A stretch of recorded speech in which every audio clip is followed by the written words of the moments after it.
Good morning everybody.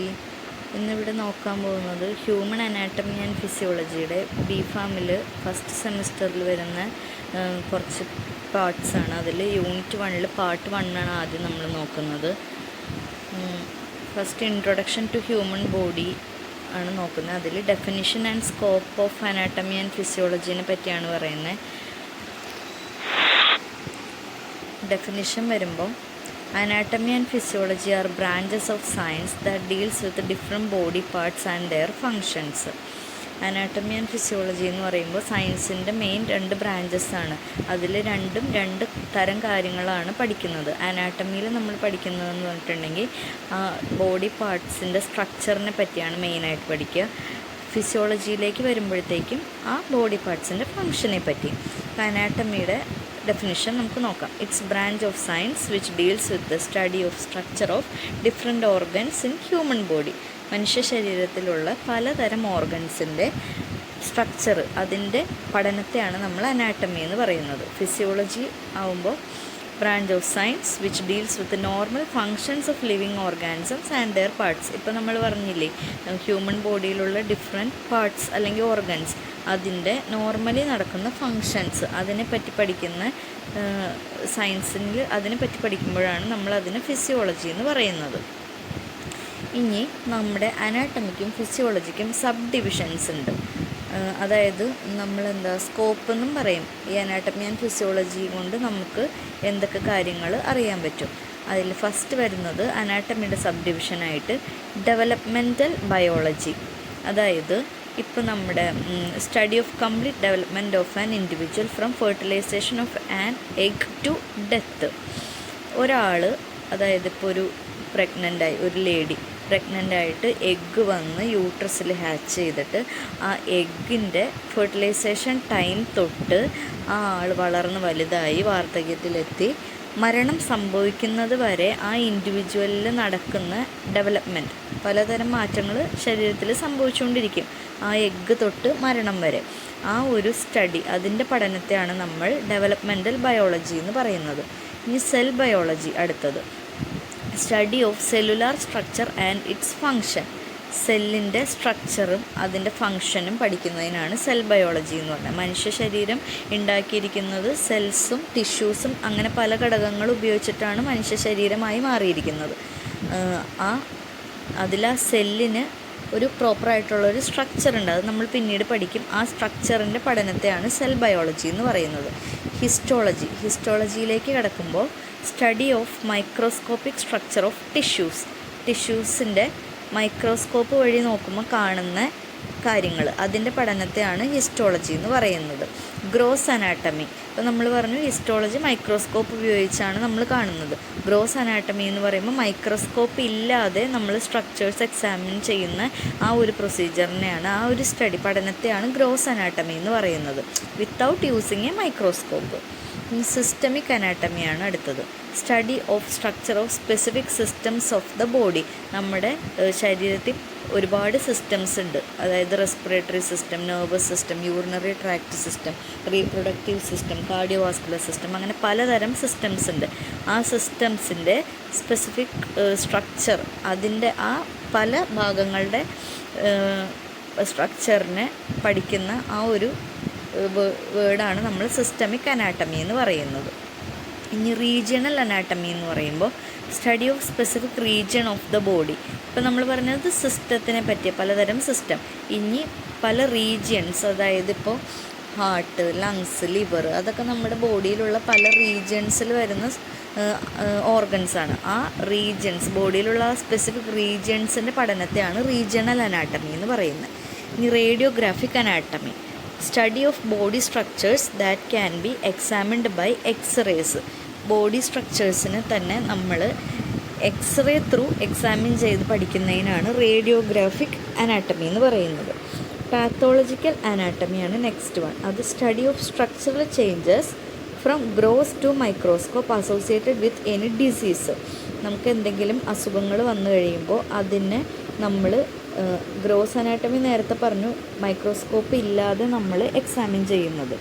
ആ ഒരു stage തുടങ്ങി അപ് ടു മൈക്രോസ്കോപ്പിൽ കൂടെ എക്സാമിൻ ചെയ്യുന്നത് വരെയുള്ള ആ ഒരു പഠനത്തെ എന്തെങ്കിലും അസുഖം വരുമ്പോൾ നമ്മൾ അങ്ങനെ ചെയ്യുന്ന ആ ഒരു പഠനത്തെയാണ് പാത്തോളജിക്കൽ അനാട്ടമി എന്ന് പറയുന്നത്. Next embryology. നോർമലി എല്ലാവർക്കും അറിയാം, നമ്മൾ ചെറിയ ക്ലാസ്സിൽ തൊട്ട് പഠിച്ചിട്ടുണ്ട്. Study of first 8 weeks of human development. അതായത് ഒരു എംബ്രിയോൻ്റെ ആദ്യത്തെ 8 ആഴ്ചയിലുള്ള വളർച്ച, ആ ഡെവലപ്മെൻറ്റൽ സ്റ്റേജിനെ പറ്റിയുള്ള പഠനത്തെയാണ് നമ്മൾ എംബ്രിയോളജി എന്ന് പറയുന്നത്. നെക്സ്റ്റ് സ്ലൈഡിലേക്ക് പോകുമ്പോൾ ഫിസിയോളജിയുടെ സബ് ഡിവിഷനാണ് നെക്സ്റ്റ് നമ്മൾ നോക്കുന്നത്. അതിൽ ഫസ്റ്റ് വരുന്നത് റെസ്പിറേറ്ററി ഫിസിയോളജി. റെസ്പിറേറ്ററി എന്ന് പറയുമ്പോൾ തന്നെ നമുക്കറിയാം, റെസ്പിറേഷന് യൂസ് ചെയ്യുന്ന ഭാഗം ഏതാ? നമ്മുടെ ലങ്സും അതിൻ്റെ എയർ പാസേജ്, നമ്മുടെ വായു എല്ലാം കടന്ന് അങ്ങോട്ടും ഇങ്ങോട്ടും കടന്ന് സഞ്ചരിക്കുന്ന ആ പാസേജിൻ്റെ എല്ലാം പഠനത്തെ, അതിൻ്റെ ഫങ്ഷൻസിനെ നമുക്കറിയാം. ഫിസിയോളജി മെയിനായിട്ട് ഫോക്കസ് ചെയ്യുന്നത് എല്ലാ ഓർഗൻസിൻ്റെ ഫങ്ഷൻസ് ആണെന്ന് നമ്മൾ പറഞ്ഞു.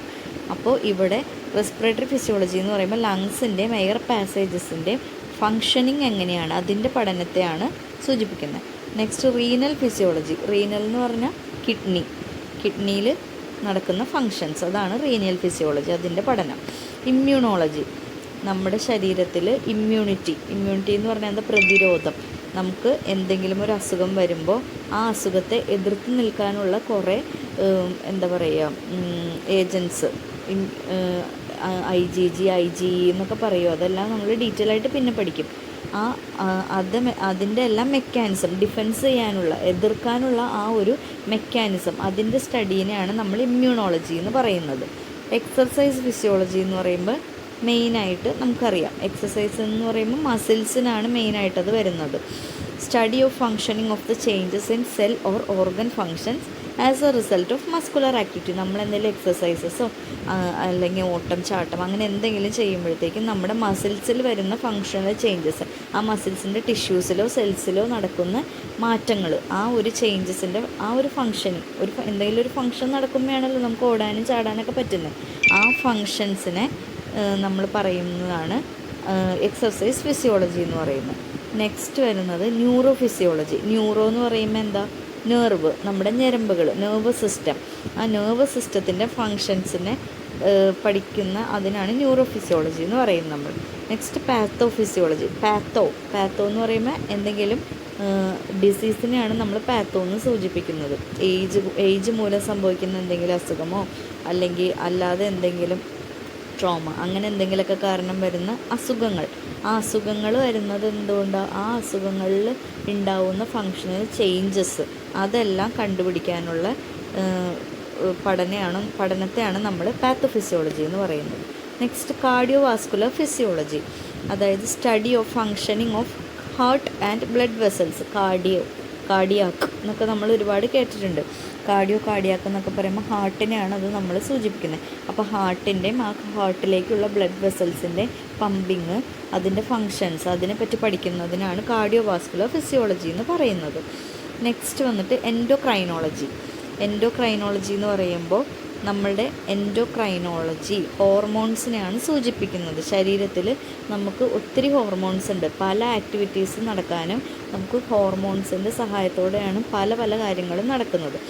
ആ ഹോർമോൺസിൻ്റെ പഠനവും, അതായത് അതിൻ്റെ കൺട്രോൾ, നമ്മുടെ ബോഡീനെ ആ ഹോർമോൺസ് എങ്ങനെ കൺട്രോൾ ചെയ്യുന്നു, ഇതെല്ലാം നമ്മൾ പഠിക്കുന്നത് എൻഡോക്രൈനോളജിയിലൂടെയാണ്. Next scope of anatomy and physiology. അനാട്ടമിയുടെയും ഫിസിയോളജിയുടെയും സ്കോപ്പിൽ കുറച്ച് പോയിൻറ്റ്സും കൂടെ വരുന്നുണ്ട്. It helps in the study of human development and evolution. നമ്മൾ ഓൾറെഡി പറഞ്ഞു കഴിഞ്ഞു, ഹ്യൂമൻ ഡെവലപ്മെൻറ്റ്, ഒരു മനുഷ്യൻ്റെ ജനനം തുടങ്ങി മരണം വരെയുള്ള ഡെവലപ്മെൻറ്റ്, അതിൻ്റെ പഠനത്തെ സഹായിക്കുന്നു.